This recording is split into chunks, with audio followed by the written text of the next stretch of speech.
দেশ থেকে বিদেশ, খেলা থেকে বিনোদন, সব ধরনের খবর নিয়ে আমি মিঠু শুরু করছি নজরে দুনিয়া। প্রয়াত হচ্ছে স্ট্যাচু অফ ইউনিটির ডিজাইনার রাম সুতার, শোক প্রকাশ প্রধানমন্ত্রী। বুধবার রাতে শেষ নিঃশ্বাস ত্যাগ করেছেন ভারতের বিখ্যাত ভাস্কর রাম সুতার। গুজরাটে বিশ্বের সবচেয়ে উঁচু মূর্তি স্ট্যাচু অফ ইউনিটি ডিজাইন করেন রাম সুতার। বুধবার রাতে নয়টার নিজের বাসভবনে তার মৃত্যু হয়। মৃত্যুর সময় তার বয়স হচ্ছিল 100 বছর। বার্ধক্যজনিত রোগে ভুগছিলেন তিনি। বৃহস্পতিবার তার ছেলে অনিল সুতার সংবাদ মাধ্যমকে বাবার মৃত্যুর সংবাদ জানিয়েছেন। তার মৃত্যুতে শোক প্রকাশ করেছেন প্রধানমন্ত্রী নরেন্দ্র মোদী। এক্স হ্যান্ডেলের একটি পোস্টে তিনি লিখেছেন, শ্রী রাম সুতারজির মৃত্যুতে গভীরভাবে শোকাহত। একজন অসাধারণ ভাস্কর, যা দক্ষতা ভারতকে স্ট্যাচু অফ ইউনিটি সহ বেশ কিছু নিদর্শন দিয়েছে।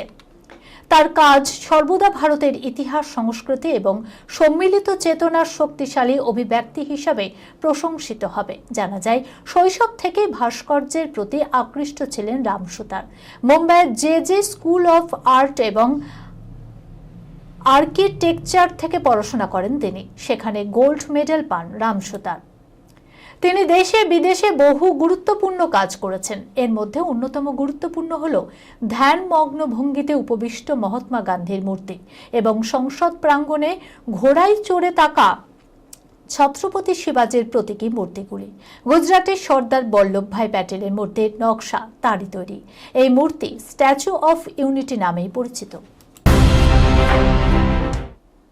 ভারতে উৎপাদন হ্রাস পাচ্ছে। জার্মানিতে BMW কারখানায় হতাশা প্রকাশ রাহুল গান্ধীর। 5 দিনের জার্মানি সফরে মিউনিখে BMW এর প্রদর্শনী কেন্দ্র এবং কারখানা ঘুরে দেখলেন রাহুল গান্ধী।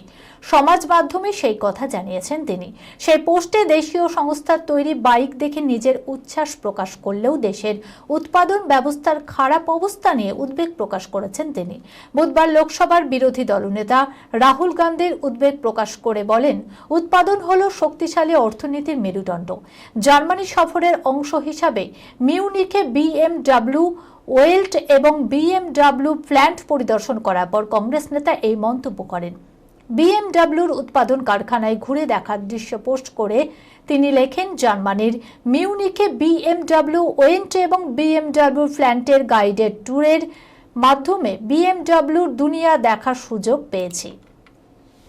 এটি বিশ্বমানের উৎপাদনের একটি অবিশ্বাস্য দৃশ্য। রাহুলের দাবি, এই কারখানায় TVS এর সঙ্গে যৌথ উদ্যোগে তৈরি হওয়া 450 সিসির মোটর বাইক তাকে বিশেষ আকর্ষণ করেছে। রাহুলের দাবি, জার্মানির মতো একটি আন্তর্জাতিক সংস্থায় ভারতের জাতীয় পতাকা তার কাছে গর্বের বিষয়। নগ্ন ছবি দেখতে চাইলেও দিতে হবে বয়সের প্রমাণ। বড় পদক্ষেপের পথে এবার অ্যাপল ও গুগল। বিশ্বের প্রথম দেশ হিসাবে অনূর্ধ্ব 16 কিশোর কিশোরীদের সোশ্যাল মিডিয়া ব্যবহার নিষিদ্ধ করেছে অস্ট্রেলিয়া। এবার ব্রিটেনে মহিলা ও নারীদের বিরুদ্ধে হিংসা রুখতে পদক্ষেপ করতে চলেছে অ্যাপল ও গুগল। অশ্লীল ছবি দেখার ক্ষেত্রে দিতে হবে বয়সের প্রমাণ। এক সংবাদ মাধ্যম সূত্রে এমনটাই জানা যাচ্ছে। iOS ও অ্যান্ড্রয়েড 2 ডিভাইসের ক্ষেত্রে এটা চালু হচ্ছে। নগ্ন তথা আপত্তিকর ছবি দেখার ক্ষেত্রে আগে বয়সের প্রমাণ দিতে হবে। ব্রিটেন প্রশাসন বায়োমেট্রিক সাপোর্ট ব্যবহার করে বা সরকারি পরিচয়পত্র ব্যবহার করে এই পদক্ষেপগুলি সম্পূর্ণ করার পক্ষে মত দিয়েছে। সব দিক বিবেচনা করে বয়সের প্রমাণ দেওয়ার ক্ষেত্রে নির্দিষ্ট নিয়ম চালু করা হবে। তবে আপাতত স্রেফ ফোনেই এটা করতে হবে। পরবর্তী সময়ে ধীরে ধীরে ডেস্কটপ পিসির ক্ষেত্রেও তা লাগু হবে। ব্যাচেলর পার্টি করতে বান্ধবীদের নিয়ে শ্রীলঙ্কায় রশ্মিকা। বিজয়ের সঙ্গে বিয়ে কি তাহলে শীঘ্রই? দেখুন, বিনা দুনিয়ায় এখন কান পাতলেই শোনা যাচ্ছে ন্যাশনাল ক্র্যাশ রশ্মিকা মন্দনা ও বিজয় দেবরাকোন্ডার বিয়ের গুঞ্জন।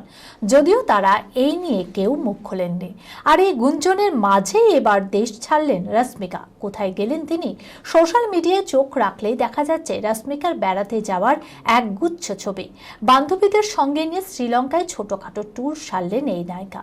যদিও সকলে বলছেন যে এই ট্যুর বাকি অন্য 5টা ট্যুরের থেকে একেবারেই আলাদা, কারণ বিয়ের আগে নাকি শ্রীলঙ্কাতে বান্ধবীদের নিয়ে ব্যাচেল রেট সারতে গিয়েছেন রশ্মিকা। সোশ্যাল মিডিয়ায় একগুচ্ছ ছবি পোস্ট করে রশ্মিকা ক্যাপশনে লিখেছেন, আমি কাজের ফাঁকে হঠাৎ করেই দুদিনের ছুটি পেয়েছিলাম, আর এই ছুটিটা আমি উপভোগ করতে চেয়েছিলাম, তাই শ্রীলঙ্কায় এই সুন্দর জায়গাটাই বেছে নিয়েছি।